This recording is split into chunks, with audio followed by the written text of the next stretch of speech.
Blood Money, episode 21 with Austin Steinbart, and we discuss what is Q Intel Pro. Hi, Austin. How you doing? Hey, Vem. I'm doing good. How about you? Good. I saw you guys scrambling there to get ready and stuff. Is everything cool? Or we were having a few technical issues, but we're good. We're good to go. Okay, awesome. How you doing, man? I'm doing great. How about you? See that you guys got this exciting new collective starting out there in Vegas. Yeah, with Studio 17, and America Happens. We're launching a new platform with Studio 17 producing all the content. And on that tip, a shout out to Travis and Andrea for helping us put this together. Travis, helped us put these wonderful graphics together. So shout out to those guys. And Travis is the man. Yeah, so I want to dive into it here with Austin. Let's kind of start off with the mainstream media says a whole bunch of crap, and let's talk a little bit about that. They say a whole bunch of things about you. I want you to explain to the folks out there how you see yourself in the fight for freedom. Well, there, as you said, there's a lot of rumors out there about me. Essentially, I am trying to quarterback or play quartermaster for a regime change operation that we're trying to make happen in the United States. And what do I mean by regime change? I don't mean just business as usual. I don't mean just try to elect a few people and have them go in there and get captured. I mean bypass these rigged elections, as you guys experience out there in Vegas, as we experience here in Arizona, and say blockchain election and have everybody vote to the tune of like 75% to put this country into bankruptcy, put this corporation, I should say, into bankruptcy, to pretty much fire our entire government and update our constitution and start a new country with a fresh start, with a fresh flag. Yeah, I noticed you have the peace flag back there. We'll talk about that in a sec. But what is the core, principles of where you see the biggest problems that we have that kind of filter themselves into all the corruption, frankly, in all branches of our government right now? I see us being captured by the British Empire as our biggest issue. So a lot of people don't know this, but a lot of the ruthless banking oligarchs that started the Federal Reserve worked for the British Empire. DC itself is this city-state where they don't have to follow the Constitution in the same way as they would as if they were a state. And that is essentially a carbon copy of this thing called the City of London. So the City of London is a medieval banking enclave within the actual City of London where the normal rules of Parliament don't apply. And that's where the bar is, like the international bar, where all the other bars, like the legal thing, franchise their procedures from. That's where the Bank of England is. And the Bank of England uses the fact that they have this special privileges granted by the city-state of London to essentially backstop all of the offshore banking in the world. So if you're a rich person and you want to go put your money in some sketchy place like the Cayman Islands, what makes you confident that that bank isn't just going to fold and you're going to lose all your money? The thing that makes you confident is it's backstopped by the Central Bank of England, because the Central Bank of England doesn't have to follow the same rules as the country of England or the country of the UK. So the carbon copy of the City of London in DC, the capturing of our banking system, and then in the 40s, the capturing of our intelligence services.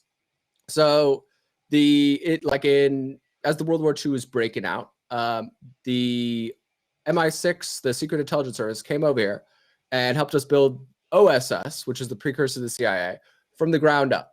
And they essentially taught them everything they know. They said, hire these people, do things this way, so on and so forth. And, oh, by the way, we're going to make this little deal with you. We've been running a lot of these mafias in the United States. And as you know, they made the deals with the mafias to protect the docks for intelligence services. But so they said, we're going to make this deal for you.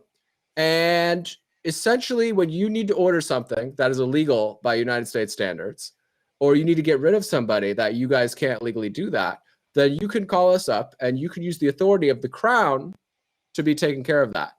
And if it goes because to the it's authority in of a the crown, because it's in a different jurisdiction, and hence there becomes jurisdictional issues. Is that the reason oh well, why no. this In the started? crown's case, the crown just by law doesn't have to follow any rules. The crown can never be prosecuted, right? If you're a royal, like if you're King Charles right now, you could go just murder 100 people in the street, and there's nothing they could do to prosecute you. So that legal immunity is one thing. The fact that the crown is the formal commander in chief of not just the British military and intelligence services, but of the Canadian ones, of the Australian ones, of the New Zealand ones, of the Belizean ones, of the Jamaican ones, right? So they have all of these military and intelligence assets at their disposal. They can never be prosecuted no matter what they do. And anything that they do order by law, according to this monarchy thing, can be kept secret forever. So it's quite a doozy there, but they made deals with the CIA and with D5, which is the covert counterintelligence wing of the FBI, to where if they need something handled in the United States and they don't have the legal authority to go scratch that itch, they can just run it through the crown, and the crown can handle that for them. Could you explain? You gave me some practical examples of that. I think you were referencing the JFK assassination. Could you explain to the viewer what that means practically in terms of an operation like the JFK assassination? Yeah, so it means that if the CIA and certain elements of the military want to get rid of JFK, want to say, oh, he's a communist threat, or whatever BS pretext that they're trying to use to get rid of him, that they can go to the crown and they can get the crown to order that and get MI6 to facilitate that. And then it's not illegal and it can be kept secret forever. So if you've noticed in the justification, in the BS justifications that they've gotten over and over and over again for not declassifying the JFK documents, what does it say? It says it would cause identifiable harm to the law enforcement, military intelligence, and the conduct of foreign relations. Key kicker there.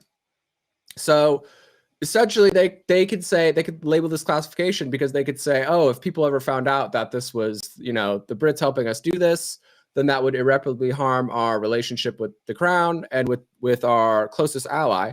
And so the priority of keeping that secret to maintain this ally, a good relation with this ally, outweighs any public interest in disclosure. And they did that with the Vegas thing too. That was on the part of the Saudis. October 1st, 2017. Yep. We'll get into that in a bit, but essentially, so I listened to this thing with Roger Stone the other night, and he was talking about, all the various players that had bones to pick with JFK, from the bankers to the intelligence services to the mafia and all this stuff. And in his calculation, the nexus between all those points was LBJ. And LBJ, was a savvy guy, but he didn't have the pull like that. He didn't have the resources to be able to make that happen unless he had a massive, like the world's most massive and oldest intelligence service behind him. Right. So that's the real nexus, and LBJ is just the beneficiary.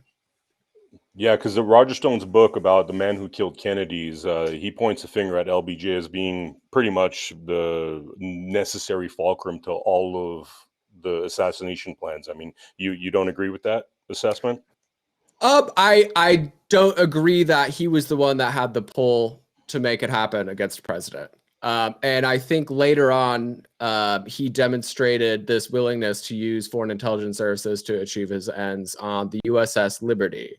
So that was a situation where they were trying to make stuff happen in the Middle East, and they got the Israelis to attack an American signals intelligence ship to kind of cut that off. So I think LBJ demonstrated later on that he knows exactly how that works, of getting foreign intelligence services to scratch an itch on your back for you.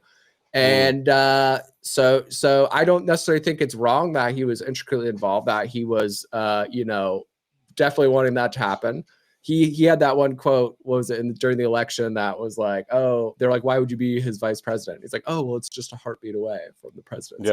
Yeah. Right. So and Nixon pretty much said that, he, in not so many upfront words, but definitely hinted at him believing that LBJ was willing to kill a president, I think was his quote. Yeah, absolutely. I don't doubt that he was ruthless enough to want to kill the president and to try to set that in motion. I just contest that he had the resources and the pull to be able to make it happen at that level. So you think in that whatever's left with the JFK files, I think like 3% of the documents or whatever, you think within that there's evidence that there was foreign involvement with MI6? I do. I Wow. do. Wow. And I So think that's one of the things that is the lever they're using to keep it so secret for so long. And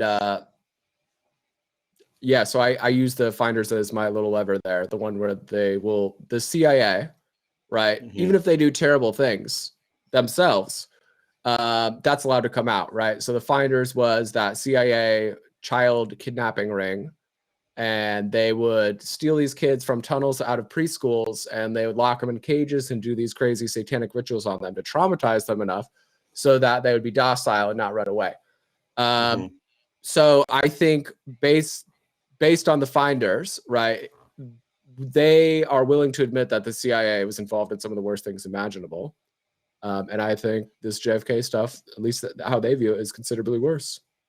And so that gets us into the QIntel Pro website. Am I saying the website right? Is QIntel.pro? Yep, QIntel Pro. COINTELPRO is what the FBI does to us on political campaigns and on YouTube videos, and QIntel Pro is what we do to them right back. Is this URL down here correct? QIntel.pro? That is correct. Awesome. So yeah, that gets us into that whole conversation with what you guys are doing with QIntel Pro. Essentially, the way I explain our conversations is whenever somebody gets to a point where they realize that our government is utterly corrupted and there's things happening that are way beyond our imagination, I think that's where they run into people like you, Austin, when they're searching and they're at that level. So tell us a little bit about what you've done with this QIntel Pro website. So this QIntel Pro website is designed to be the visually appealing SparkNotes version of a lot of the topics all of us talk about in the various truth communities here. And it's designed for the TikTok world, for all the crowd with TikTok braids, so that kind of if you're just skimming through and you're looking at pictures, reading headlines, you can kind of digest what is the big picture of what we're saying here. Because I think there's a lot of super smart people out there that are incredibly well researched on a lot of these topics. And I think that as the truth community, we get so much shit for, being called conspiracy theorists that a lot of people, they like to just download, right? They like to demonstrate their knowledge and show that like, no, this is right. And they write up these huge, long, very granular pieces, and they do these shows that are super duper long. And I think if we want to get a more mainstream audience on board, that's what I'm trying to do here, is we got to back up and give them just the basics. And so we're hoping that with this site, it's not just the stories, it's laced with a bunch of WikiLeaks and a bunch of other various documents that have come out over the years. You're showing receipts. Absolutely. You're not just throwing theories out there. Yep, but I'm trying to give just a little clip of the receipt. Obviously, for people who care, they can go look it up on WikiLeaks and see the full exchanges, the full sets of documents, what I'm talking about. But I'm trying to give just a little bit enough of a snippet to say, like, hey, this is a real thing that we're talking about. This really happened. This is really how it is. And so that way we can get through to a lot more people that we haven't been able to reach in the past. And so I'm hoping that people like you guys over here, at Blood Money and at America Happens Network, and just throughout the truth community, I'm hoping that this QIntel Pro site can be kind of like a gateway drug into the truth community here, right? That we're just at least opening the door in people's minds to the idea that the worst case scenario is possible. And then we could be channeling and kind of switchboarding a bunch of other really smart people who've been talking about this kind of stuff for a long time if people want to dive deeper on the various details, right? You talk to the libertarian crowd, they're all about end the Fed, right? You talk to the Code Pink lefties, they're all about these wars are racket. You talk to certain other people, they're all about healthcare. So we want to have it be, this is kind of the big picture from every angle. Our government is fundamentally corrupt and fundamentally compromised, and it will never get better until we take it down democratically and create something new. But we're just trying to open that door, give them the big picture, and then allow all the other really smart people who've been talking about a lot of this stuff for a long time to kind of explain it in further detail should the need arise. And I think a lot of people will be interested. So yeah, and let's for people that don't understand the kind of effect of the Crown Corporation and how much of our lives are controlled by the Crown Corporation. Could you tell us a little bit more about that, of how that affects us, and how that's the crux of the issue? Well, it's just we have this idea in the United States that we're super tough and we just kicked these mean old Brits out and, we just won and that was that. It was settled, so on and so forth. And if you look in the British history books, they tell a completely different story. And kind of the idea is they've been trying to get us back for this whole time. They had and through legal means, through the bar, through those methods. Yes, absolutely. So they start off. Phase one was we got away, we did the revolution, but then in 1783 they made this treaty where all of the shareholders, the existing British shareholders that held these rights to the land and the resources, could maintain those rights throughout this process. And the problem with that was, when the first colonists were coming over here, the East India Company, the Plymouth Company, the Virginia Company, all that stuff. It was such like a corporation that ruled the land, and I think they got some huge cut of the timber, of the silver, of the gold, all that stuff. So when those companies dissolved, those rights got transferred to shareholders, and then those shareholders had their rights reaffirmed by this Treaty of 1783. So right off the bat, we were in not a good spot. And a lot of people, if you look at the letters, were writing George Washington saying, hey, what is going on here? This is, we were trying to kick these people out and you just let them have it right back. Fast forward a little bit. We set up a national bank of the United States. And that national bank, is intended, I think for most people saw that as a well-intended thing, right? But over time, it ended up being bought up by straw buyers that were controlled by the Rothschilds. So essentially it got recaptured by the preeminent British oligarch of the day. And so they dissolved it in 1811. And that caused one of the big reasons for the War of 1812 was to come try to get that back. In addition to dissolving that, the people of the day, the governing body of the day, who had their eye on the ball, that this Rothschild guy is this British agent trying to capture us. They tried to do this original 13th Amendment of the Constitution. So the 13th Amendment of the Constitution, not the original 13th Amendment. The original 13th Amendment was focused on, it was called the Titles of Nobility. And essentially what it was, it said anybody who is a agent of the crown, directly, indirectly, anything like that, or anybody with any royal title, you are not allowed to participate in American government, categorically, period, end of story. So when the British came over in 1812, they burned our capital and they burned that document specifically to the ground. And the significance of that, I just want to, sorry to interrupt here, but the significance of that is that esquires, basically lawyers, are considered titles of nobility, which essentially seems like there was some very smart people in government at that point that realized that giving unrestrained power to the bar and to essentially the practice of law was going to have negative consequences, which sounds like that's why they had that original 13th Amendment. Do you think that's correct? Yeah, absolutely. That was a big part of the reason, because the bar, right, is headquartered in that aforementioned City of London jurisdiction. So it's this shadowy organization that controls the law that's headquartered in this place that there's not really any rules. So that was a bad idea. I think the other thing was at the time, the Rothschilds, they had got elevated to baron, right? The title of baron, which is a title of nobility as well.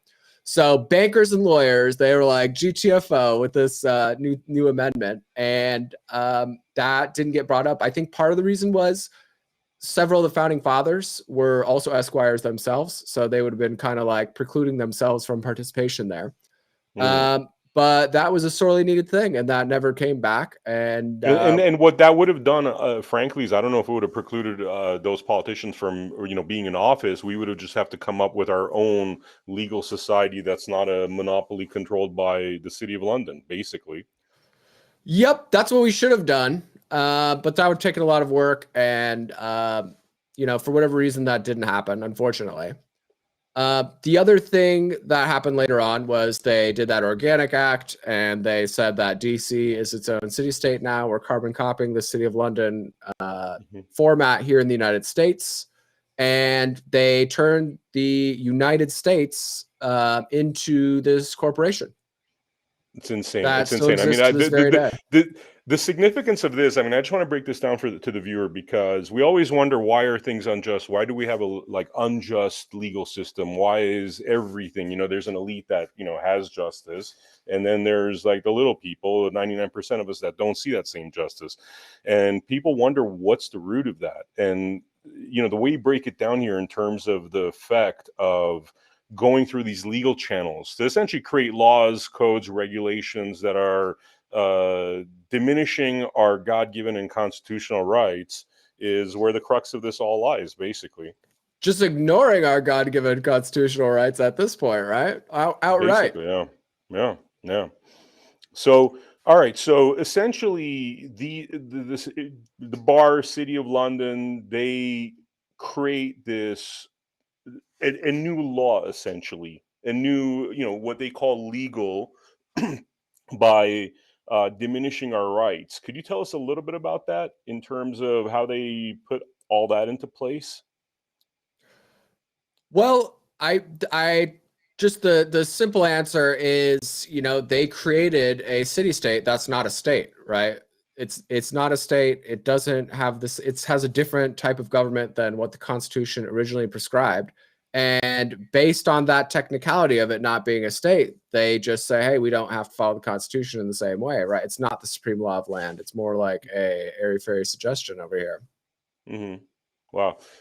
So take us through a little bit more of the Q and Tell Pro site, and what other, you know, I guess claims or facts you guys put out there in terms of the level of corruption and what that needs to be replaced with in the future.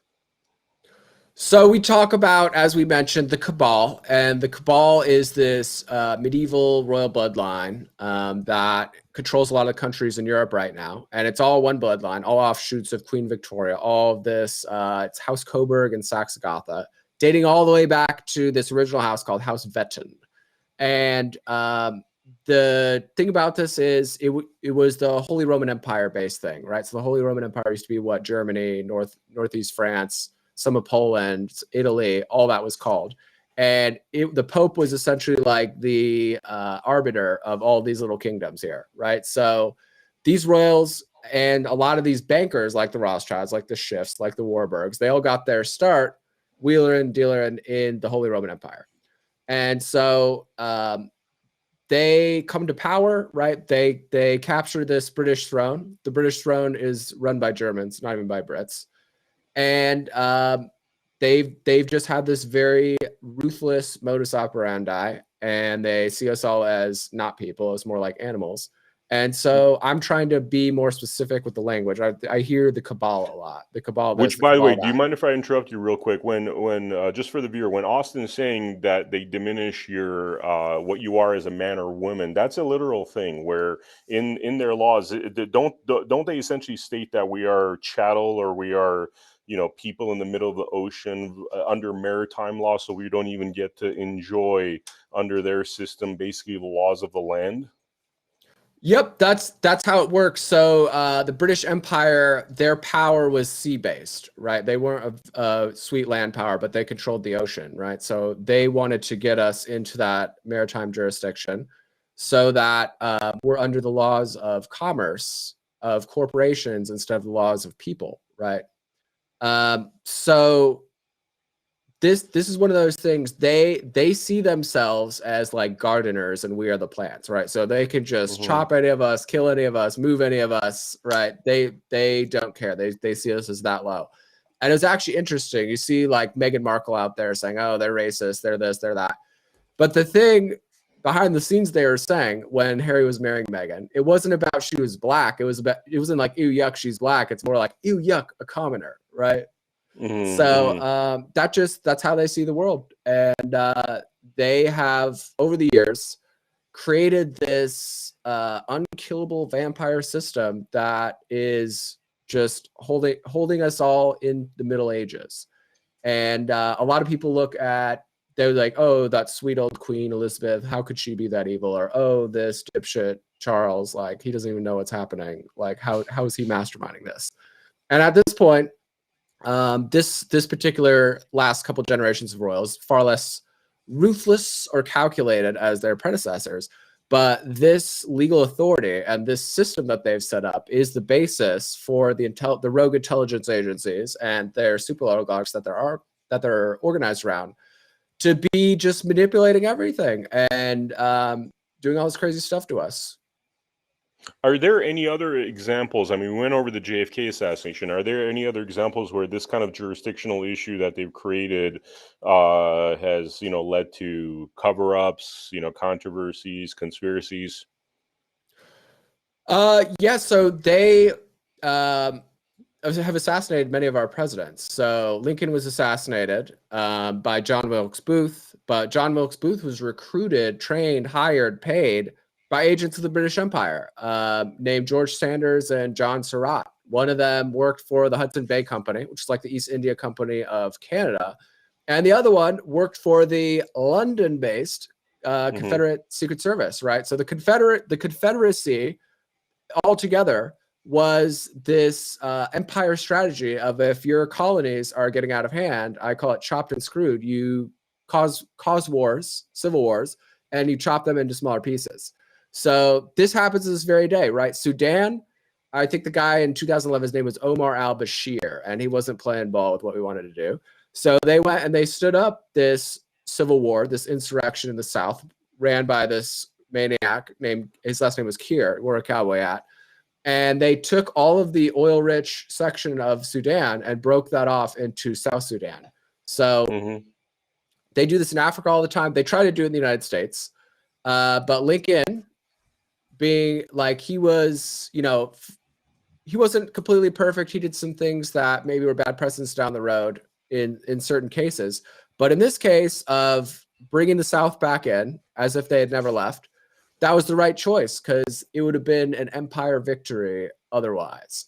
Later on, there's a guy, President Garfield. He was assassinated by a guy who was part of one of those weird, exotic experiment sex cults. And they said it was because he was disgruntled about some things, but he was an agent of the British Empire too. Later on, William McKinley was trying to essentially usurp or trying to degrade the British power over trade, right? They owned the oceans. They owned all the choke points.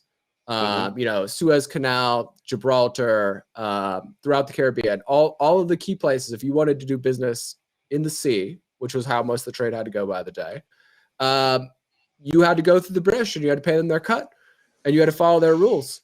So McKinley was trying to create this railroad system. He was working with the Russians.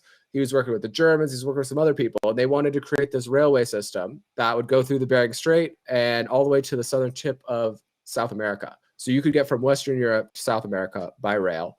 And that would have dramatically degraded this maritime power of the British Empire. He was also trying to do a gold standard. He was interfering with some of their empire building activities in South America. And so they sent this anarchist, quote unquote, to kill him. But that anarchist was a British asset. That anarchist was a part of this thing called the Emma Goldman Anarchist Networks. And over the years, they assassinated 6 monarchs, 3 prime ministers, a few presidents, right, all across the world. And that was these New York-based British banking oligarchs, right, like the Schiffs, the Warburgs, funding these criminal proxies. And then those criminal proxies being used as the people that were actually killing people. So back in the day, obviously, the forensics weren't as great. And, things were a lot more hardcore. So if you did figure it out, it was a lot easier to just come off you than it is now. But I think that precedent, right, of every president who's tried to get us out of this, or every president who's caused problems for the British Empire's designs, ends up dead as a doornail. Wow, interesting. So let's talk solutions. I mean, we've seen our judicial ranks are highly corrupt. I personally blame it on the bar. It seems like you have similar sentiments about that. Our government's wholly corrupt. Washington, D.C. is apparently not even part of the United States. What's the solution here? What do we have to do in the future to fix this mess? So we have to get around this system and get the Democratic mandate to overthrow this government peacefully, of course. But the way we do that is we get out there and we mix it up with a lot of the disaffected factions of not just the right, but the left, of the center, of all the other exotic flavors out there. So essentially the plan we're laying out on our site is we got a bunch of groups here. So we got like the Jimmy Dore, Russell Brand, Joe Rogan left, right? That's one group, and that's a huge audience, right? They have a much bigger audience than the mainstream media at this point, probably 10 times the size. So that's a great crowd. You call them left. It's interesting you call them. I mean, Jimmy Dore, I totally get, but Joe Rogan, I guess he says he's left, but seems like he agrees with a lot of conservative values. Yeah, I think they were all lefties that started out as lefties, and they kind of realized like, whoa, this is not what I signed up for over time, right? So I think they're very amenable to this sort of a situation if it can be done in a careful way. Then we have the, anti-war crowd, right? They just want to stop these wars. We have the people that are the healthcare activists. We have the environmentalists. So a bunch of various people that see at this point, this government is not doing anything for you. We got the BLM and the Antifa crowd, and some of the people on the right bristle at me when I say that, but I have a lot of luck when I talk to those guys. When you get out there and you're like, hey, I get it. The courts, the law enforcement system, it's messed up, but, defunding local police means you get all feds all the time, and I don't think that's a step in the right direction. Yeah, it seems like we talk have about similar problems. Like we have similar problems, but the execution of I think you were also bringing up like how the left's always hated the FBI and the right now hates the FBI. So we should be seeing really eye to eye on getting rid of the FBI. But absolutely. That's what you tell them. You're like, hey, hasn't the FBI been your guys' mortal enemy for like 50 years? Hey, guess what? You know who else was labeled a Russian agent and gone after by the FBI and the CIA? Malcolm X and Martin Luther King, right? So we can bridge this gap. I always tell them too, when we come to agree about a lot of things, like, yeah, we should take care of our cities instead of pissing away all our money on these wars. We should get rid of this FBI. We go on and on down the list, and they're in agreement in a lot of ways. They're like, just tell me one thing though. Like, I don't get it. Like, why did you like Donald Trump? All this other stuff makes a lot of sense, but what doesn't make sense is why would you want Donald Trump? Why did you support that in the first place?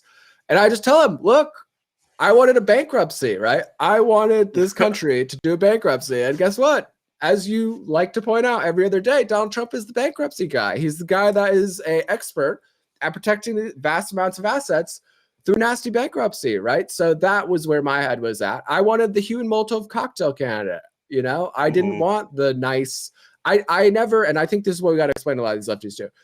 I never saw him as like the messiah, that the oracle, the person who just knows everything. I saw him as the blunt object that we needed to fight against the deep state. And in that regard, I tell him in that regard, I don't think he went far enough. I think if he started to do the JFK document declassification and they said no, that's what that Twitter was for, right? Get on that Twitter and be like, hey, I'm the president. I ordered this to be declassified. And these guys are saying, no, what the hell is going on, right? So then if they do try to come kill you, now it's a really dicey situation for them, right? Yeah. I wish you would have gone a little harder on that. I think having the whole media against him, including like half the Republican Party, all these whiners like Mitt Romney, those corrupt jerks like Mitt Romney. I think he got maybe a little intimidated, but he could have done a little better for us as far as the blunt object, Hugh Molotov cocktail, throwing it into the establishment goes. But yeah, I think a lot of these leftists, and you're like, listen, this country is fundamentally corrupt, and we're never going to have a better country until we do something about it. And you can say, nothing that we want do the Republicans ever do. Nothing that you want do the Democrats ever do, right? So let's do something about this. Let's actually have agency for once. So we go to the left, we go to the various factions on the right that are disaffected, and we are trying to pick up some of these other exotic communities. Some of the, Arizona, Nevada, we got a lot of these various exotic communities here. And we like them because a lot of them are ideologically galvanized, I like to say. So if you're in the UFO disclosure community, which is millions strong, as you know full well in Nevada. They don't care if the media calls them crazy, right? The media has always been calling them crazy. If you're part of the like hippie, spiritual, health, wellness, yoga, crystals, tarot cards, that sort of flavor of crowd, same thing. They are very countercultural and they are very unfazed by any kind of hate coming their way from the mainstream media. The crypto people, right? They're very decentralization minded, most of them. And they've been used to the mainstream media calling what they're doing stupid and fake for a long time. So naturopathic and holistic medicine is another one. Gamers, the sovereign, right? The sovereign and state national crowd, which is very conducive to this, United States corporation, bankruptcy, that kind of stuff. And we like the ravers. And apparently, by the way, I'm hearing rumors that they're up to 15 million strong now, which is like close to 5% of the population. I mean, that whole state national thing is blowing up like crazy, and it's funny because they all have the peace flag behind them, which we should talk about the significance of that, like what that all means and stuff. That should be our new flag right there, right? Our current flag. Again, I respect everyone who served or gave their life in service to our country. But I think where we get a little off the rails on the right sometimes is we get too focused on the symbol, right? The people didn't die for that flag. The people died for this country and for the people in this country and for the rights that this country represents. It wasn't necessarily just about the symbol. It was about the country. The other thing is that flag is the East India Company flag, right? It was the East India Company flag, just got changed a little bit. And that is, in my humble estimation, kind of a wink at us of like, you're not actually free. You're still kind of like this corporation owned by the crown. So isn't it also a wartime flag? Like that's a flag that's to signify that we're in war, basically. Whereas this is a peace flag. I mean, isn't it that if you carry that, where you have that flag outside your house, theoretically, you're letting the law know that we're in wartime, and hence, essentially, soldiers could come into your home basically and take it over, more or less, right? According to the law. Yeah, I think back in the day that was the thing. I don't know if that's the law specifically anymore, but I do know like the gold fringe and stuff. That's like an indication of the Admiralty law, right? So we just need a new brand, a new symbol that represents our new country. We want to make America quantum instead of keeping America medieval, and so we're trying to take the steps to do that. And I'm telling you guys, if we go collect these groups, if we collect those lefties I talked about, we collect the disaffected elements of the right, the traditionally Trump people, or maybe, the people that were the Make America Great Again. We collect some of these exotic other groups. That right there is the 75% we need to actually overthrow this government. My question there is, though, like when we're talking about the whole like thing of like the left and the right agreeing on a lot of topics, but the fact that we can't agree on Trump, I just don't see many other people that candidates that would be a wrecking ball and would go in there and dismantle the FBI. I literally haven't heard anybody else talk about that other than Donald Trump. Yeah, and he just started talking about that lately. That was another one of my criticisms. So during the 2016 election, I was part of the WikiLeaks task force, essentially a giant group of anons, as they say. And we were cutting up these WikiLeaks emails and using these robots from this website called Fiverr, where you could just buy, 1,000 retweets, 1,000 likes, whatever, for like $5 from click farms in Eastern Europe and from India and cheap places. And we could essentially go around and as we know, based on how the elections have been going the last few cycles, for the national election, you could rig the national election by just rigging 6 counties in 6 states. So we were targeting those specific counties, and we were targeting key demographics in those counties. So like, say, Black people in Milwaukee, right? And we would go find the trending hashtags, because the Twitter algorithm at the time was much more natural, meaning whoever got the most likes or retweets would show up at the top of each hashtag. And we would go get not just the political ones, but the pop culture ones, the sports ones, all the ones that were really popular at the time. Stack those in these tweets with these really extremely racist things that Hillary Clinton said in her emails and blast that out there, right? So just get that all ranked at the top. And a lot of people, they're forgetting that Donald Trump in 2016 didn't win because he was so popular with everyone, right? A lot of Republicans didn't like him. He got less total votes than Mitt Romney, who lost to Obama, The reason that he was able to win was because like 20 million lefties who they weren't expecting didn't show up because they were like, oh, yuck. And Donald Trump at the time, the way he was talking, the way he was posturing was very anti-Bush, very anti-establishment, anti-wars, right? So they felt like, I don't like this guy, but, between El Chapo and Orange Kanye, maybe I'll let Orange Kanye have a try. So we, like, at the time, we were putting cheeky hashtags, extra ones, on our post that just said hashtag not a Russian agent, because we could see in Hillary Clinton's emails that, hey, your lawyers have identified this deal you did with Uranium One, where you sold 20% of the United States uranium supply to Russia, as your biggest vulnerability. So what did they do? They made a plan. All right, we're going to put this Russia thing onto Trump. And they were lining that up in advance in their emails. And Donald Trump had that on day one. On day one, he had all the ammo he needed to unlock this Russiagate thing. And for some strange reason, he did not, right? He did not pardon WikiLeaks, or he didn't even bring him up again, really. Right. So that's where I was thinking, if you got that Twitter 80 million followers strong and they're coming after you with this BS, I would have told the FBI, listen, you will cut the shit immediately, or I will start dropping WikiLeaks every day until you do. And I will start declassifying things every single day until you do. So I'm not sure what the deal was there. I think he put Pompeo in as the CIA director, I think, because Pompeo, ironically enough, was one of the only people going hard in the paint for WikiLeaks in the first place. So I don't know if Pompeo was just posturing like that to try to trick Trump and get in there, or if he got flipped after the fact. But it was weird because Pompeo went from like vigorously promoting WikiLeaks during the election to vigorously trying to kill Julian Assange after the election. So, but that's the kind of thing, like, I agree with you. I don't see anybody more so than Donald Trump that's willing to take the establishment to task. I see people like Ron DeSantis, and I think it's good that he avoided these COVID lockdown nonsense and some of the other state level things. But that's a West Point guy. That's the Gitmo lawyer, right? He was the guy going and creating the pretext for them to torture people at Gitmo. So is he really going to be the guy that's going to take the deep state to task as hard as possible? I don't know.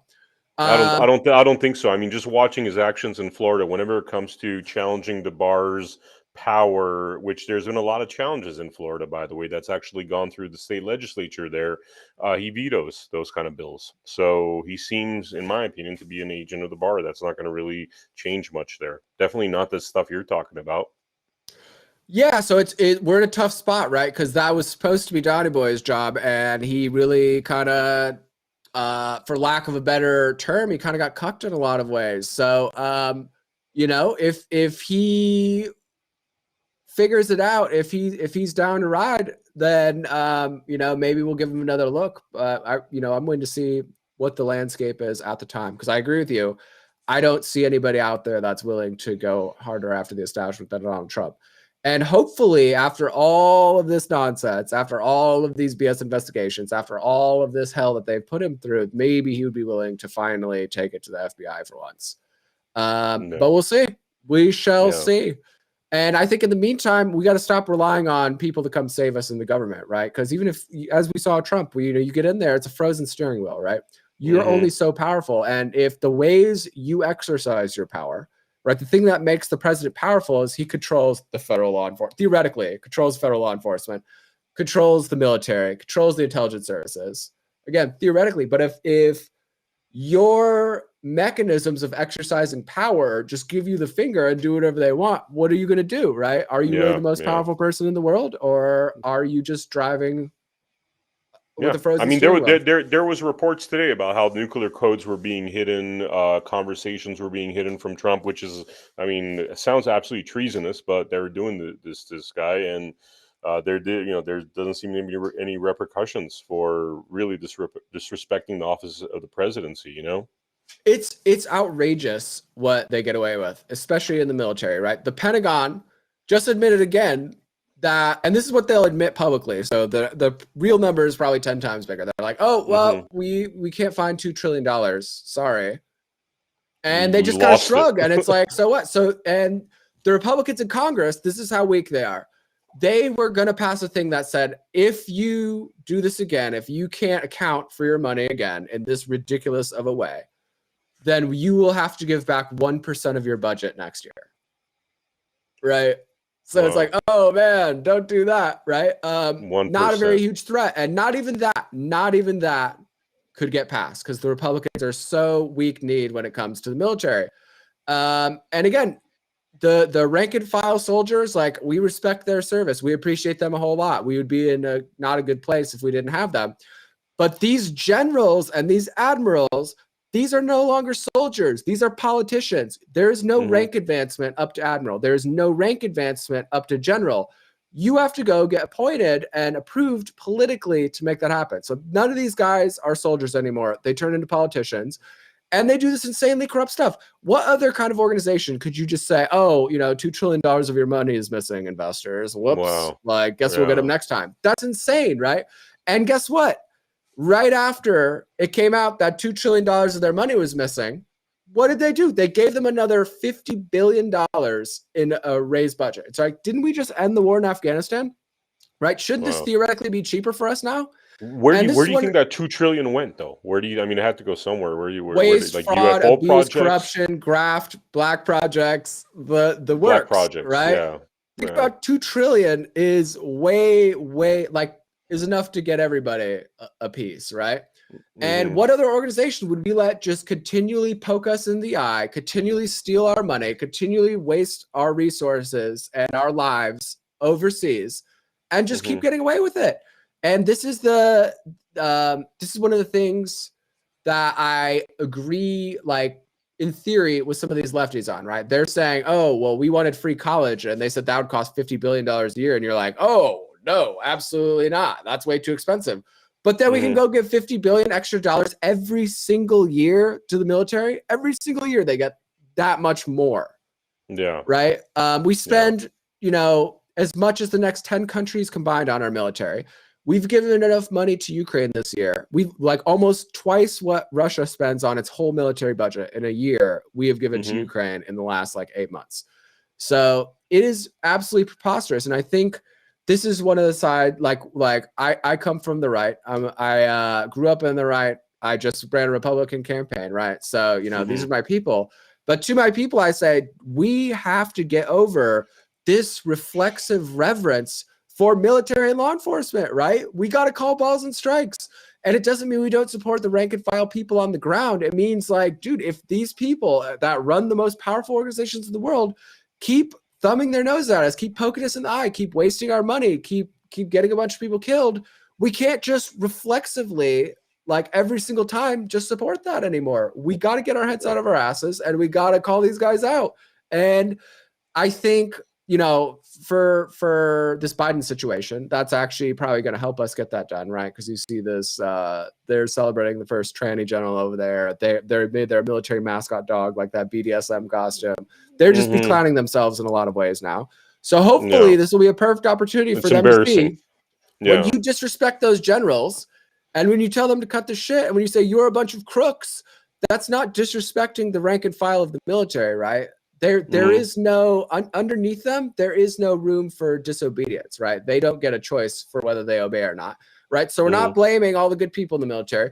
We're blaming these corrupt pieces of shit who run the military, and these politicians. Yes. The political generals and that sort of thing. Absolutely. Yeah. And if we could get that under control, we would have so much more money to run our country, so much more money to actually fix infrastructure, to actually make things work again. That's one of our slogans here, make things work again. Yeah. And we think that part of our plan here is we don't want to ever allow them to get in this position in the future. And I think the way we do that is we don't build our government around bureaucrats. We build it around software, right? Software that shows, QuickBooks can do it. So can our government. It should be mostly a software thing with people helping facilitate instead of just a giant bureaucratic mess that, sometimes they use software here and there, but really they aren't using the software well because they can't tell where $2 trillion is, right? And that's not just the case in the military, that's the case across the board. And that's largely the reason why they want to introduce this government-controlled nightmare FedCoin to us, where they could surveil it or turn it off, right? They're like, we can never we just can't track our stuff, so we have to use this surveillance coin. It's like, no, we need to build our government on software. We could provide 3 times the services like for a quarter of the price. You're talking about blockchain to keep a track of pretty much all transactions within government. Yeah, I mean, it could be built on the blockchain. It'd be nice if it was decentralized, so it's unhackable. Like, so that decentralized autonomous organization style, like DAOs. I don't know if you've seen that, where it's just it's a set process that runs no matter what. You can't just go in and change it willy-nilly. You have to have the consensus among the group to make any changes. And so I think that would help us stop getting hijacked. And I think that would help us track our money in a reasonable way. And I think we could then spend our money on reasonable things instead of this gigantic mess of bureaucracy. And a lot of people don't understand, like the richest people, the super oligarchs of the world, they don't care that it's a giant mess. They actually like that, right? Because they could bribe and lobby their way to the front of the line. And everybody else who's trying to compete with them, all the other up-and-comers, get just clogged up in this gigantic mess. So that's one of the we're big proponents of a software-based government, and that is the reason why. Then and you also, there's 2 other things that stood out. Tell me if I'm missing anything here. You have the Internet Bill of Rights, and you also have this idea of moving the capital of the country to Kansas. Yes, sir. So the Kansas thing. And I've talked to a lot of business leaders of Fortune 500 companies about this. So this isn't just some pie in the sky idea. We need to get our capital out of this City of London carbon copy military jurisdiction we call DC, right? That'll literally change everything. That's yes. like sorry to interrupt you, but that's like that's a foundation. Once you change that, the entire system completely changes at that point. Yep, and it says, like, the Constitution is the supreme law of the land. No ands, ifs, or buts about it. No exceptions. No sneaky loopholes. That's what it is. Kansas has a bunch of gigantic, or has a huge open land space of cheap flat land, right? And I think nothing would send a more clear message to these corrupt dinosaurs running our country that, look, you guys are in charge of fixing this country. You're not in charge of fixing Ukraine. You're not in charge of fixing the Middle East. You're not in charge of fixing Europe. You are in charge of this country right here. And that is where you need to spend like 99% of your attention on, right? So we could build it. A lot of people are like, wait, what? That seems crazy. But if you look at Egypt, if you look at Indonesia, there's precedent for this. The Egyptians realized our current capital is 1,000 years old. It's super crowded. It's a gigantic mess. The infrastructure is difficult. So they are building a new capital city out in the middle of the Sahara, and they're making it exactly perfect for what they need. And everything's in one place, and it's going to work way better. In Indonesia, they realized Jakarta, this entire island is way too crowded. This entire island is sinking into the ocean right now. So we're going to go put it on a different island even. So there's precedent to this. And, you know, it would make it so that this is our capital. This is our constitution. We have something that works, right? Right now, you know, the offices are tiny. The signals kind of suck because it's all stone. We got all these Illuminati symbols everywhere. The air conditioning doesn't work well in the summer. When they go to present, like when they're presenting an idea or speaking on the floor, they have to print out these posters because they have nothing to present with, right? Like they can't project it. They have no modern amenities to make it an argument. Exactly. So I figure if you go to DC is already a bunch of museums anyways. Why don't we just add a few more and move our capital to somewhere that it's functional and make a venue that's actually a functional venue for a government? So that's the first thing. The other thing with the Internet Bill of Rights, this is another huge ace in the hole that we have here. And a lot of people talk about Internet Bill of Rights in the sense of, you know, not allowing censorship, right? Our method to dealing with that would be, look, these social media companies are vital services that you can't really run a business. You can't really run a nonprofit, a political campaign. You can't do that without social media. Right. And as you guys saw on the Joe Gilbert campaign, like everything is just stacked against you in that. As we've been seeing in the Twitter files, everything is stacked against you on Twitter. Right. So that's election interference. That's rigging, market rigging, all the above. So we're saying the power company It's a legal principle. The power company cannot shut off your power because they don't like your opinions. It doesn't matter if you are the biggest piece of garbage in the entire world. It doesn't matter if you're from the KKK, if you're from the neo-Nazis, if you're from some of these murderous anarchist groups. It doesn't matter how terrible a person you are. They can't shut off your power. The phone company, they can't shut off your phone because they don't like your opinions. It doesn't matter how terrible a person you are. And that is because they're this thing called public utilities. And so we made a deal back in the day. Like a lot of power companies are the only power company in town. So it's like, hey, in exchange for this essentially monopoly rights that you have here, you have to abide by some rules. And one of those rules is you can't just shut people off because you feel like it, right? So that should be a hard set principle on the internet, just like it's a hard set principle in other arenas. And I think that would help things a lot. The next thing of the Internet Bill of Rights, the thing that is our ace in the hole here, the thing that's going to allow us to pull off this Andrew Yang-like spring out of the woodworks and get really popular really fast is our idea of data sovereignty and the great data clawback. So everywhere on the internet, everywhere you go, they are tracking your data, right? So every website you go to, even if you don't use Google, Facebook, or any of these giants, Google Analytics is in every single web page out there, right? And they can see every single keystroke you make. And they could even see, like, if you go to type something in on a website and you don't hit enter, they could see implied text is what that's called. They could track your locations every single place you go. They have tracking cookies that they could see what your behavior was versus what your buying habits are. And so they can essentially build these unimaginably complex psychological profiles on each and every one of us individually. And they can know what makes us sad, what makes us happy, what makes us motivated to take action one way or another. And they can use that to manipulate the crap out of us or sell that to other corporations so that they can manipulate the crap out of us into buying their stuff or doing their thing or pushing their cause or whatever. And it's not just your online behavior. It's not just on your phone and on your computer. Your phone listens in a lot of cases to your offline conversations, and it's this AI in your phone that transcribes it into text and then sends that text in, right? So they'll say, oh, we're not listening. It's like, yeah, that AI thing in my phone is listening and it's sending you the transcript, right? So that's the weasel words they use. Every single thing that passes through a tier 1 data center, emails, calls, all that stuff, that's tracked. When you go to the store, like especially in Arizona now, Walmart has these facial recognition cameras that track you every single place you walk through the store, every single thing you buy.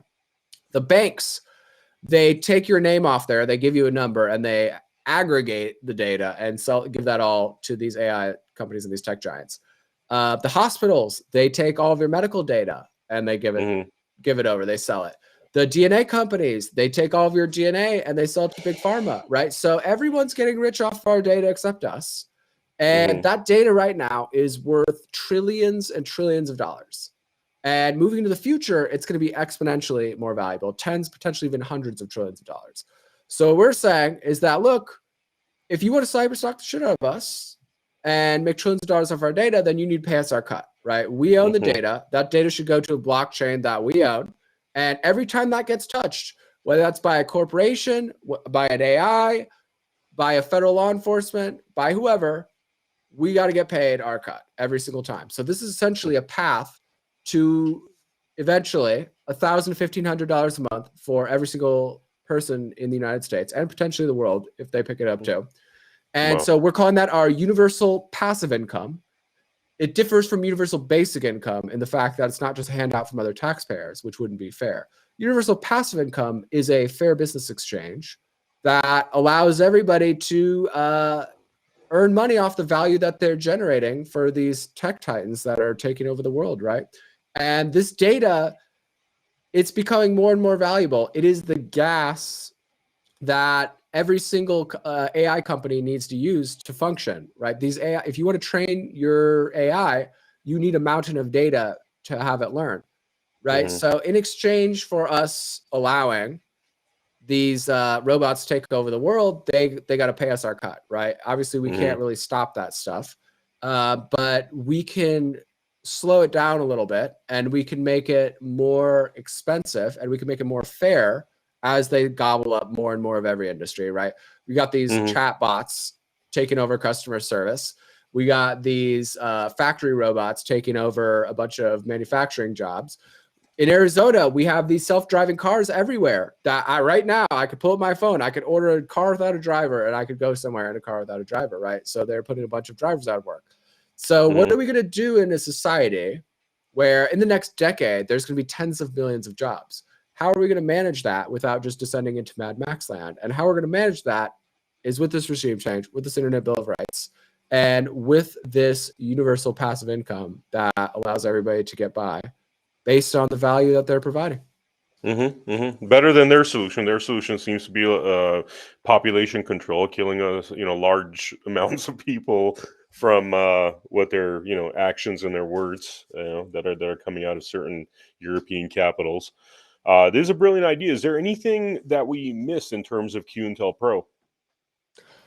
Well, it's got a bunch of stuff. So we got I put in the rabbit hole section. We got the Cabal. We got mind control stuff. We got satanic pedophiles, like where we got that from, which was the FBI website. And by the way, I just want to reiterate to the viewer, this is like Austin has receipts for all of this stuff, right? Like it's not absolutely. Like you're just throwing these things out there. You're so it's curations of government documents essentially, and expert testimony from various people who have worked with this stuff. That's what this is, and it's meant to be a simple, well documented, easy thing that it's mobile optimized. So as we're getting out there and as we're building this support and as we're bringing people like waking them up to the idea that the worst case scenario is possible, you got all the evidence you need right in your hand at all times, right? They don't believe that satanic pedophiles are a thing. You're like, hey, look, we got that FBI website. Here's the clip of them talking about what it is. Here's the clip of them doing tunnels to preschools. It works. You're trying to demonstrate how horrible it is, hence this kind of call for drastic change. Absolutely. So in the domestic side, we got the stuff about the Federal Reserve, and we call them the banksters, right? Just this financial tyranny that's captured our money system, and that has been enslaving us and devaluing our money for a long time. We have, I call it Bush League politics, and I should change it to gangster mafia politics because it's essentially just showing how, based on their emails, the Democrats and in some cases Republicans, they do a bunch of shady stuff. They hire people to go steal yard signs. They hire people to go vandalize. Like during the election in 2016, they went and hired a bunch of gangsters to vandalize vehicles that had Trump stickers on them to, quote, create a psychological climate unfavorable to such displays. We show how they rigged the polls, right? We had all their information in there. We show them like Jake Tapper and other liberal journalists that would never say this in public, emailing them behind the scenes and saying like, why are you trying to intimidate us out of talking things that you don't like? We have them putting fake Craigslist ads. Like, so they would make ads that were supposedly from the Trump organization, and they would write a bunch of offensive things in there. This is approved by the head of communications from the Democratic Party. So it's not just like some low-level people doing this. And they would astroturf a bunch of offensive things that Trump supposedly did. We have them talking about wet works, right? Wet works, the euphemism for killing people. So again, it's straight from the camel's mouth, all there in a nice, easy to read format. So that was the Bush League politics section. We talk about the criminal injustice system. Talk about how the United States, out of all the world's prisoners, all the prisoners in the world, a quarter of them are in the United States. And we don't have anywhere close to the quarter of the population. We talk about how your constitutional right, they don't exist, right? 67% of the people in jail right now are unconvicted. So I provoked a lot of people on my side, on the Republican side at least, during the campaign. When John Fetterman said that I think half the people should get out of jail. I said, I agree with that. And they were like, what are you talking about? And it's like 67% of the people in jail right now are not convicted, right? And we're supposed to be innocent until proven guilty, right? And so they're like, oh, wait, yeah. So, obviously some people, and this is the big game here, where they will let all these people that, you've robbed like 20 people, you've raped like 20 people, you have this like rap sheet, 100 pages long, and they're just going to let you out on the street. And then they're going to make everybody think, oh, we have to crack down more we have to be more draconian. We have to do this. And that's what I explained to some of these lefties I talked to is like, dude, George Soros, his aim is not getting people out of prison. His aim is manufacturing the consent to have a massive wave of people going back to prison because he makes a lot of money in the bond markets off of the bonds created when those people go to prison, right? So he pretends to be your friend, but he's actually doing exactly the opposite. And it's not that hard, right? It's not that hard to say, like, I went to prison over a YouTube video, right? And I had all my rights violated. It's not that hard to say, okay, this person that's never had a criminal record, that didn't do anything violent, that made a YouTube video, that we're doing this ticky-tacky stuff on, that's not a threat. Versus this person that raped, 10 women, robbed 6 people, right? It should not be that difficult to say who's a threat and who's not, especially with some of the high-profile examples we've been seeing lately is people that clearly are off their rocker and clearly just commit violent crimes nonstop, they get let out. And then that kind of poisons the well and makes the rest of us limited government-minded sort of folks think like, oh, we should just lock everyone up. It's like, no, dude, we should call balls and strikes and we should have constitutional rights. One of the very important updates that we need to make to our Constitution is we need to specify explicitly innocent until proven guilty. A lot of people don't know because they teach us this in school as if that is in the Constitution. That's not, nowhere in the Constitution does it say innocent until proven guilty. Absolutely nowhere. And they act accordingly, right? Stuff like your right to a speedy trial. You're supposed to have 70 days from the time they indict you to the time you get a trial if you don't waive that right. And for my case and for all kinds of other people's cases, they just drag that out for years on end. So you end up sitting there for years and years in prison and they just say, oh, we could get unlimited delays and we'll just keep you in here forever unless you take our BS plea. Yeah. Right? I know somebody in jail right now, actually, that's been, by the time he's going to even see trial, it's going to be a year and a half in jail. Yeah, that is insanity. And according to our Constitution, that's not supposed to be a thing. That is a bedrock, like one of the most fundamental constitutional rights that you have. So we need to take that and say, okay, right to a speedy trial. And if they do not give you right to a speedy trial, you get out, period, right? Case is dropped. There has to be some kind of penalties for these officials who just violate this stuff nonstop, right? Exactly. Our constitutional rights have to actually mean something. Because if they don't, then we don't actually live in the United States like we think we do. This is not America. If the Constitution isn't existing, our constitutional rights aren't existing, then we don't live actually in America like we think we do. And we want to get back to that. So that's criminal justice. We talk about the DC thing, right? I made that graphic where I have the DC out in the water and then how it's franchising its jurisdiction out to the circuit courts in the individual states. So we just talk about the giant racket the criminal justice system is, how it's the opposite of justice in almost every case. We talk about how the elections are rigged, obviously, and have been rigged for a long time.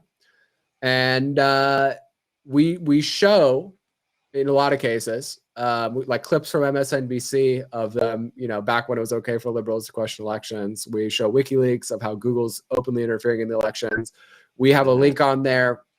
A lot of you guys remember that Sidney Powell made this accusation against these voting machine companies, saying that, oh, they're owned by this web of shell companies out of Barbados and the Netherlands and ultimately in Venezuela.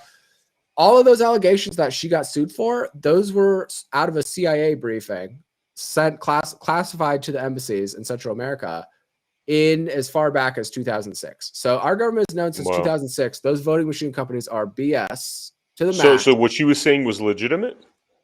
What she was essentially saying is directly, she didn't know it at the time, right? And I was trying to send it to her like, hey, you can't get sued if you're just reading off WikiLeaks, right? But on my site, I have that thing showing, look at how sketchy these voting machine companies are, right? This is a CIA assessment of these voting machine companies set classified to the thing. So I try to provide the sauce here for some of the concerns that we raised, the various concerns that we raised. I try to explain what happened with that Trump election in 2016, that they keep doing this Russia racket, because a lot of people are still really hopped up on that. And I think we should spend a little bit more time explaining to some of our hysterical liberal friends that this was all BS and you guys can take a breath now. So just trying to lay it all out here, right? Talking about the FBI. Talking about the FBI has always been a vicious gangster mafia. Talking about how J. Edgar Hoover since the 30s, right?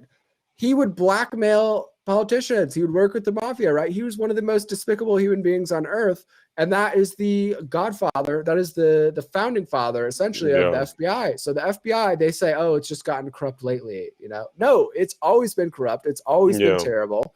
They've always abused their counterintelligence responsibilities to just go after people they don't like politically since forever. So they have no legitimacy and they need to be gone. And that's kind of the case we're building on that page there. Black Ops 101. That's one of the things most people like one of the things that I'm most known for is just talking about that situation with the intelligence services and with the Crown and kind of where that all came from and where their use of outsourcing their intelligence operations to criminal proxies goes all the way back to the Pirates of the Caribbean, like in the 1600s. So MI6 started as Marine Intelligence Unit 6. And it was where they legalized a thing called privateering, which was piracy. And so Spain is over here in the Americas doing their thing, getting all the gold. England wants their peace, but they're not bad enough to mess with Spain. So they took ships flagged not by any country. So it just seems like this is a bunch of individuals doing this and not a country.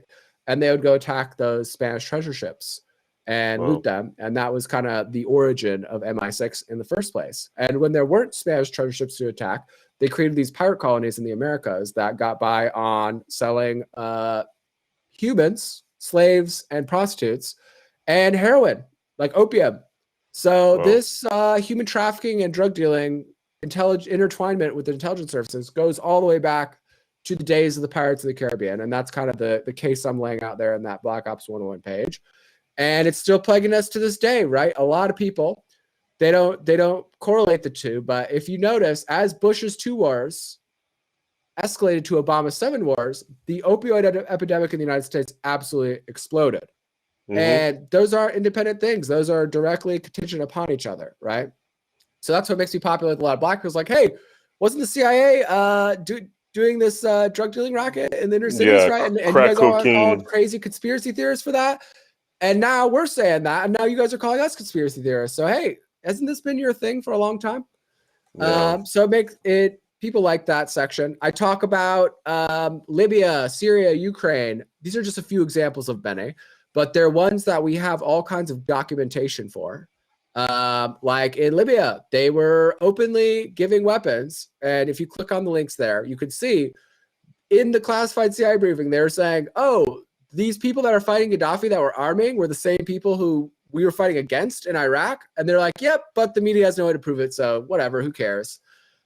We show how that Benghazi situation, right? And it's behind the Benghazi picture. It's a little hidden Easter egg in there. Talking about how they gave these sophisticated shoulder-fire heat-seeking missiles that you could shoot planes and helicopters out of the sky. They gave thousands of them to these terror proxies that they wanted to fight Gaddafi, including Al-Qaeda. And Al-Qaeda went and gave those around to terrorist groups all over Africa. So if you remember that Bring Back Our Girls, hashtag Bring Back Our Girls, right, where those girls got kidnapped by those terrorists, and it was this big, social media campaign. Those terrorists got their weapons from Al-Qaeda, who got their weapons from the State Department. So that's why they didn't want to go save Ambassador Stevens, is because if they would have gotten there, if they would have gone and done anything, then they would have to acknowledge that this guy's here tracking down all these weapons that we gave to a bunch of terrorists, right? That was the ridiculous part about it. Italy, the base in Italy, they could have scrambled air support for those guys. It would have been 45 minutes away in a fighter jet, right, if you scramble. And they left him there all night because they didn't want to acknowledge it. So that's in there. How they were arming these other groups, like the Bring Back Our Girls groups, is in there. I talk about how we turned the most prosperous country in Africa into this backwards hellhole that now has these open air slave markets. Yeah. Where you could go buy a human being in Libya right now, like a person, not just for their time, but for their life. You can go buy a person for $200 to $300 in Libya. And that never existed before. Yeah, well, it wasn't happening under Gaddafi. Gaddafi was nowhere near the person that they're saying he was. In fact, when this was all going down, Gaddafi was trying to negotiate and essentially saying, I'll do whatever you want. I'll make whatever concessions you want. And they just ignored that and said, no, kill him anyways. We want to do this. Italian intelligence in there, I show, was warning, dude, hey, stop messing with Libya, because if you do, we're going to have this massive refugee crisis. in Europe, and they ignored that too. So just like kind of the look behind the curtain at some of this war stuff, talking about in Syria, how they said, oh, we're going to go arm these moderate rebels. And it's like, LOL. So if Antifa was, shooting planes out of the sky and blowing up police cars with missiles, would we call them moderate rebels? Like, get out of here. Yeah. So Syria is one of the freest countries in the Middle East. They call it Bashar al-Assad, such a terrible dictator. Oh my God. But guess what?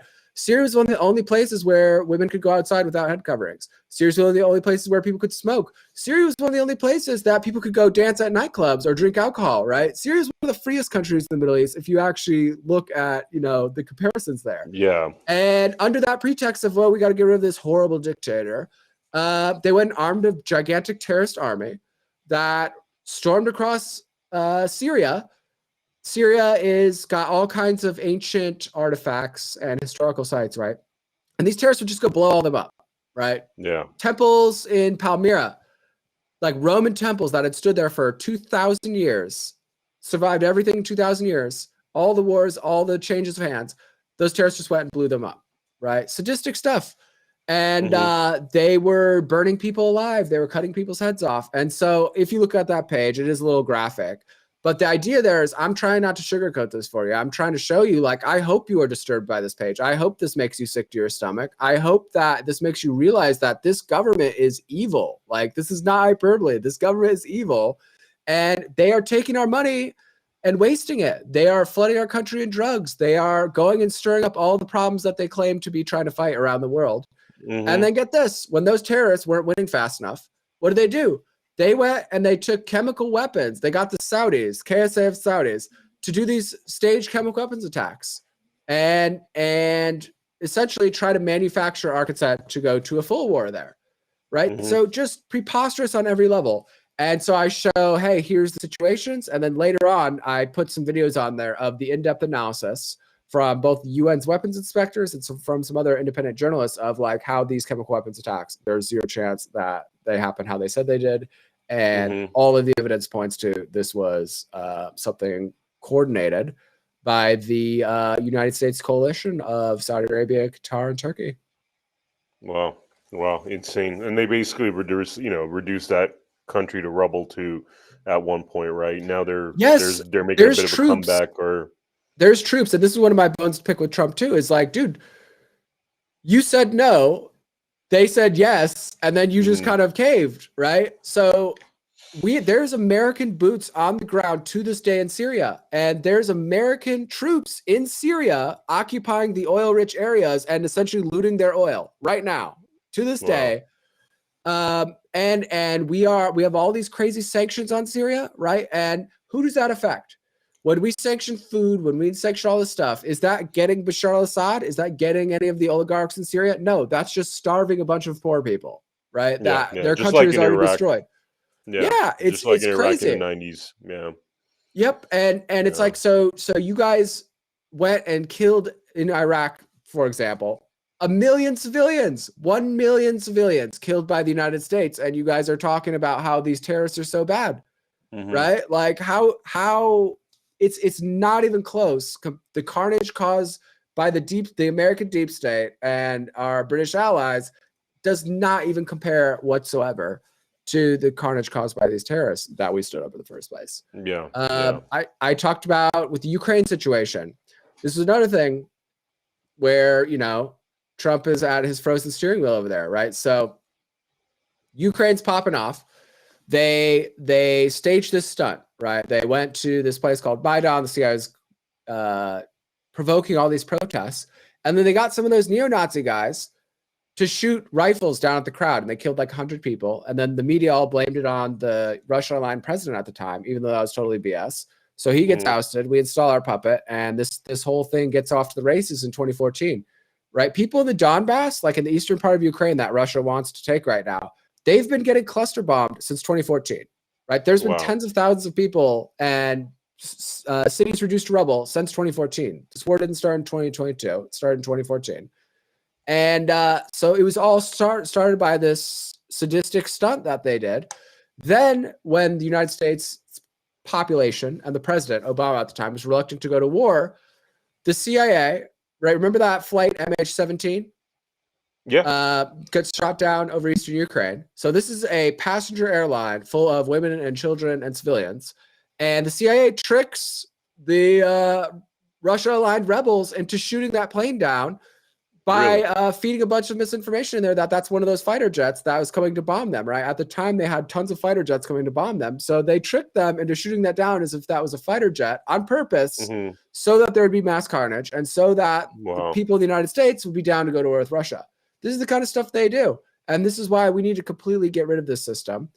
With Trump, kind of where I was going earlier with that was Hunter Biden, right? He calls this out with Hunter Biden, right? Like this thing with Hunter Biden is absolutely preposterous. It stinks to the high heaven. You need to investigate or I'm not giving you your weapons. Then he has this impeachment charade. And I think a big part of the reason that he had this impeachment charade was because the Bidens and a lot of the politicians that we have, they go over to these foreign countries and they have these diplomatic visas. Right. So that diplomatic visa means that none of the laws of that country apply to you. Right. You have diplomatic immunity. Doesn't matter what you do. And so none of them could be prosecuted for any kind of corrupt things they do on that end. The only way they could potentially be prosecuted would be from our side.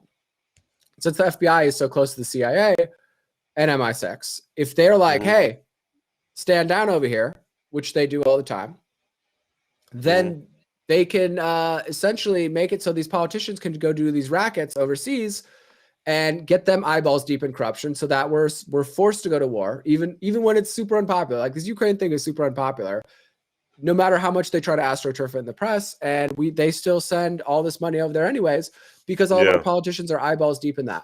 So Trump, by saying, you must investigate this, Mr. Zelensky, now he's pushing on this diplomatic immunity thing, right? Now he's poking this nerve that is the facilitation of all the CIA rackets around the entire world. And so now the whole deep state mobilizes against him. And now they're trying to impeach him, right? Which it was good on him to do that in the first place. Definitely push on that nerve. But then he ends up essentially getting cucked into sending the weapons anyways, right? So he gets impeached. Not only does it not get investigated, he gets impeached, and then he still gives them the weapons. So that's the kind of thing. It's like, come on, Trump, come on, buddy. And again, I'm not necessarily saying that anybody in those shoes, anyone else would have done better, but I'm saying, dude, Trump, you want to bang with the big boys. You knew what you were getting into, dude. And if you want to bang with the big boys, you got to bang on our behalf. Otherwise, what good are you? Right. So I don't, have any personal animus towards Trump. I just wish he would grow a pair and not, I wish you'd have used the power of that Twitter to bang on this stuff. Instead of fighting with like Joy Behar and Don Lemon and all these idiots on Twitter, why aren't you fighting with the deep state on Twitter, buddy? Yeah. Right. Yeah. And so that was one of my bones to pick. Again, I was a huge Trump supporter, right? I was supported in both elections, but we can't just blindly follow people, right? We got to call balls and strikes here and criticize them when they're wrong and don't do that when they are. But back to this Ukraine thing. After we were giving them all those weapons, after we were arming all those neo-Nazis, which everybody in the alternative liberal press knew were neo-Nazis and was calling that out until Joe Biden got elected. In 2019, and this is on the site, the military crafted this strategy for how to overextend, unbalance, essentially screw with Russia in every way possible, right? And there was political things like causing protests, raising doubt about their elections, causing strikes, doing all this rabble-rousing politically, domestically for them. There was these intelligence things of where, okay, in order to mess with Russia, because Russia is supporting Assad in Syria, we're going to arm these terrorists even more. We're going to arm these Ukrainian people even more. We're just going to go like cause even more of a ruckus around the world just to poke Russia in the eye. Then there was the weapons development wing of that, which was we're going to go spend a crap load of money that we don't have, building these new weapons, building tons of these new weapons, and positioning these weapons all around Russia, including nukes. And this is one of the things that never gets shown on the news. The fact that NATO, since the 90s, has creeped all the way up to Russia's border. And it's not just the fact that they're NATO, it's the fact that we go over there and our military holds these massive, massive military drills. Google or go on YouTube. Anybody who doesn't believe me, go on YouTube and look at this up. we have these massive military drills with Estonia, with Norway, with Finland, with all the NATO members on Russia's border.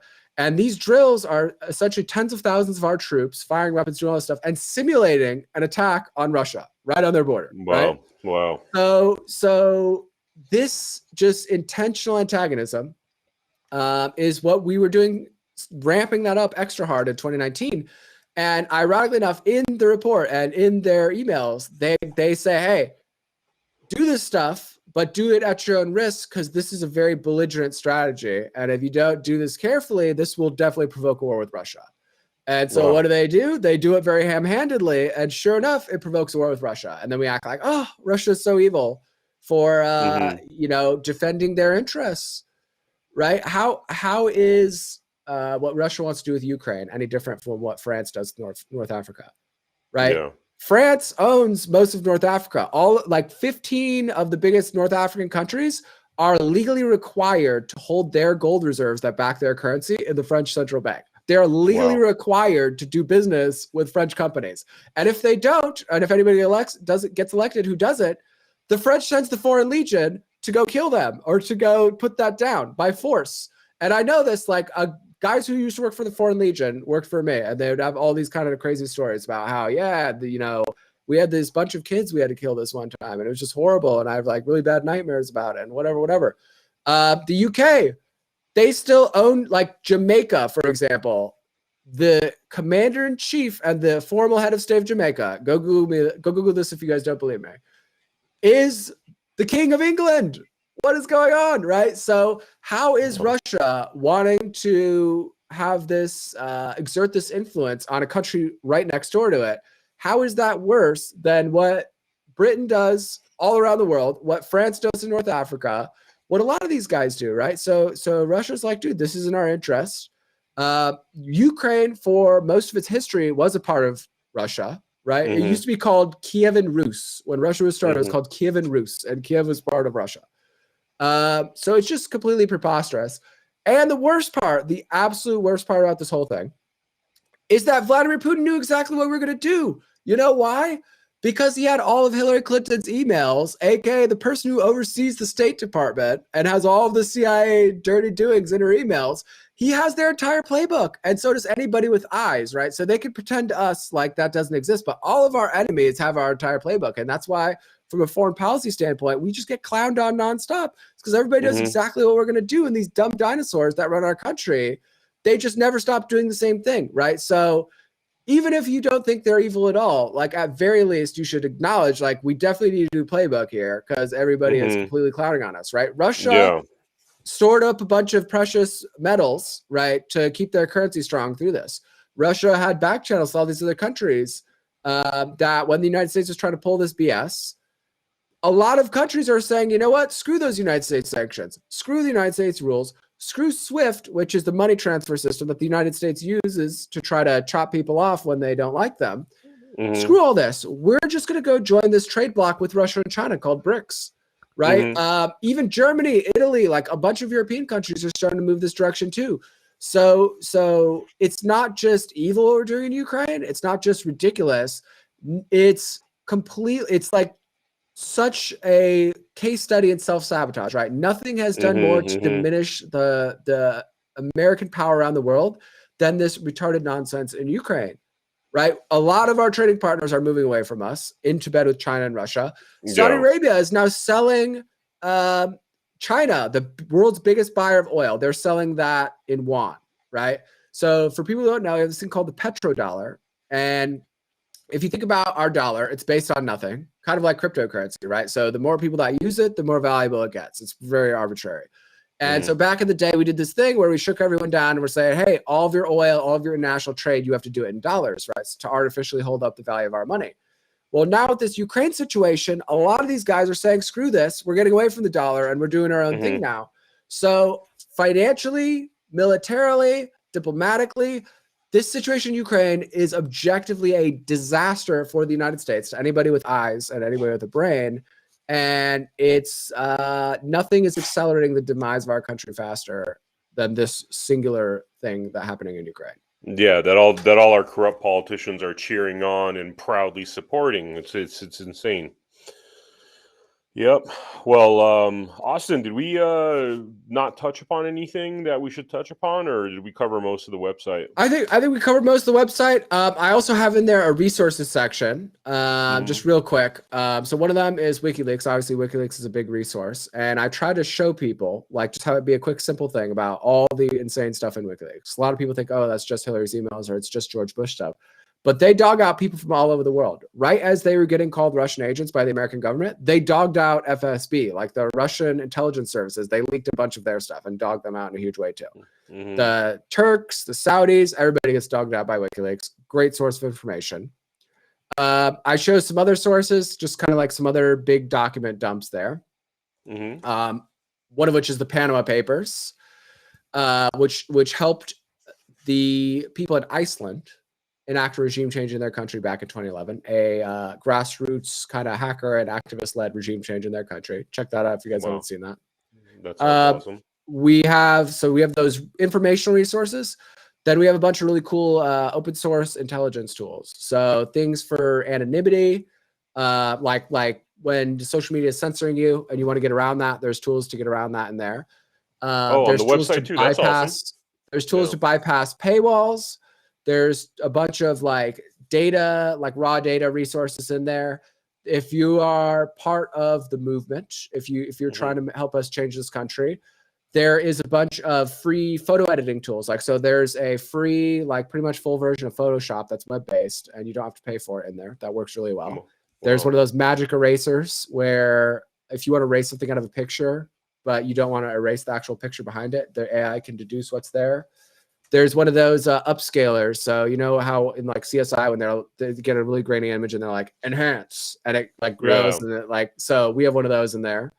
But it's essentially just a bunch of a great collection of free tools that we think that everybody should be using.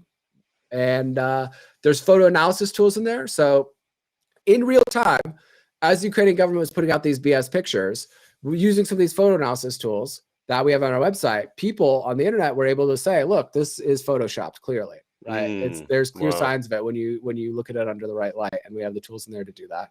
So there's video editing tools, right? If you want to make content, you don't have a green screen studio, there's a thing that can you could sit anywhere and it can cut you out with AI.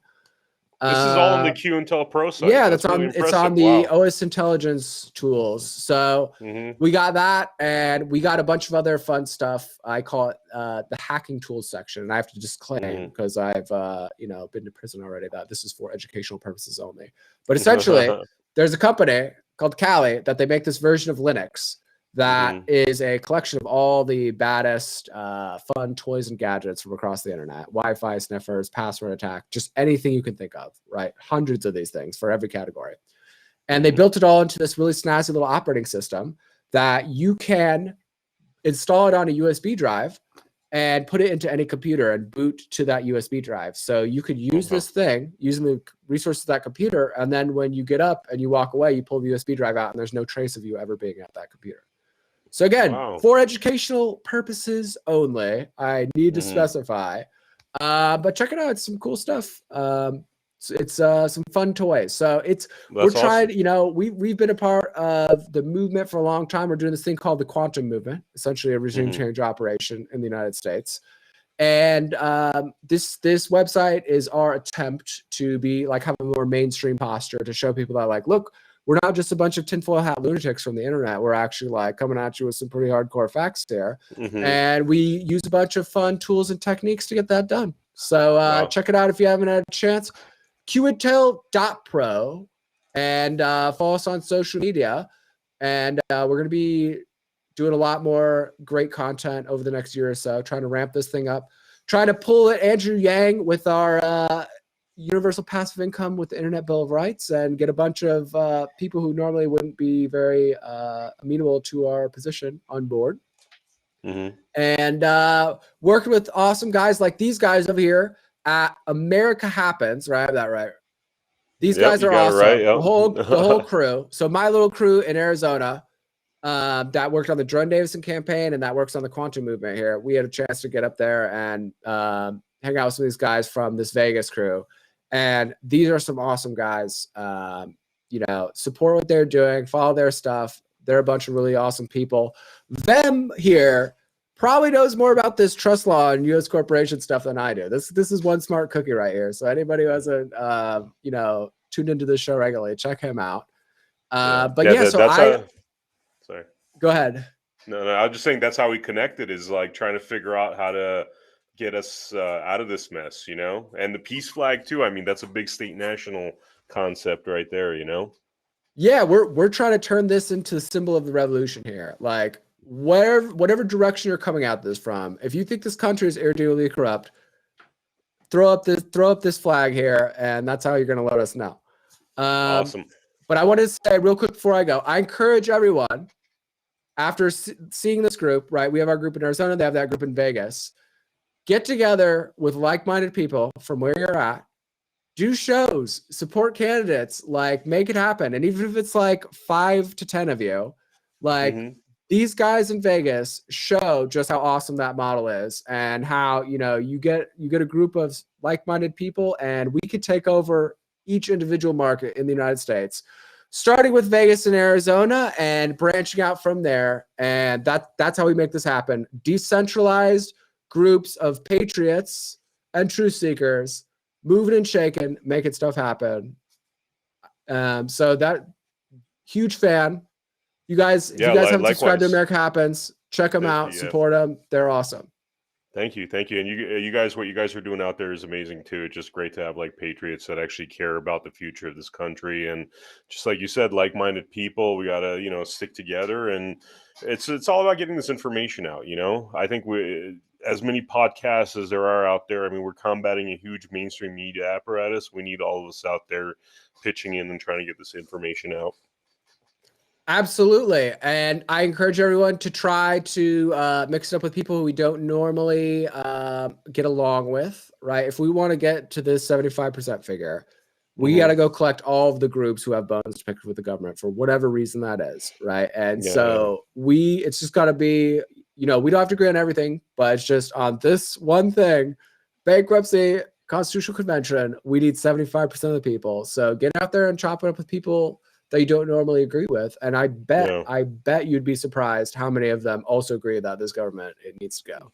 And honestly, what you're doing, finding common ground, because a lot of us, you know, we're in this kind of like right-leaning world. And I think what you're doing is fantastic, because like you broke it down with the FBI there. I mean, we have so many things in common with Democrats, you know, and I think it's a matter of, we got to bring all that together. And, you know, all of us have not liked the FBI for a very long time. And I think we got to find those common grounds and start cleaning the system out.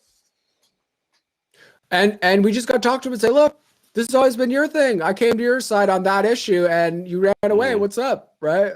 Just because you got so triggered by Trump, now you're on Team FBI. Is that really? Is that really? That's a psychological operation. That's a psychological. They're so fearful that those people are going to wake up and be like, you know what, Trump's my best option because he wants to go in there with a wrecking ball, and I need that wrecking ball because there's a lot of government institutions that are so corrupted that they need to be wrecked. That's their fear. That's why they keep trying to divide us. That's why they brought up the race stuff. That's why they dug up all this nonsense that was like fading away, just to kind of, you know, get rid of that guy, because he is one of the biggest threats. He's the only guy that's talking about shutting down these, you know, corrupt institutions. So, you know, nobody else is saying it. Yep. So hopefully we can be either pushing him to be a little bit more aggressive and giving him the air support that he needs and the public opinion that he needs to do that. Or we can have some other people get in the game who also want to wreck stuff, and there could be a competition for who can make this who can slay this deep state the best. Yep. Right. But I think this you know, it's tough with our elections here, right? You saw in Arizona how that goes. Yeah. Right. And so it's very tough with our current election system. That's why we're pushing for this blockchain election insurrection. Wink, wink. And again, for all the FBI agents listening, I'm specifying that this is a exercise in democracy, not an actual insurrection. It's just a joke. But I think if we could bypass that and we could show everybody like just how many people in this country are down for that, that is the first step, building the mandate there. And then we can actually have a new country. We can make America quantum. And that's one of the vernaculars we like to use, especially with our left-wing friends, is a lot of them have been tricked into thinking that Make America Great Again was about taking America back to a certain point in time, when really it's about charging America into the future and leveling us up in a way that we've never been leveled up before. Yeah, that's awesome. So, Austin, thank you so much for coming on Blood Money.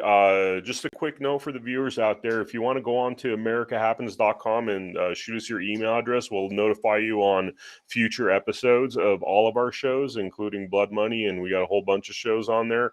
Austin, we'd love to have you on some of our other shows, and, we got to keep this thing going. Sure thing. Just let me know. Awesome, brother. Awesome. Thank you so much for your time. This was produced by Studio 17. Here's our logo. And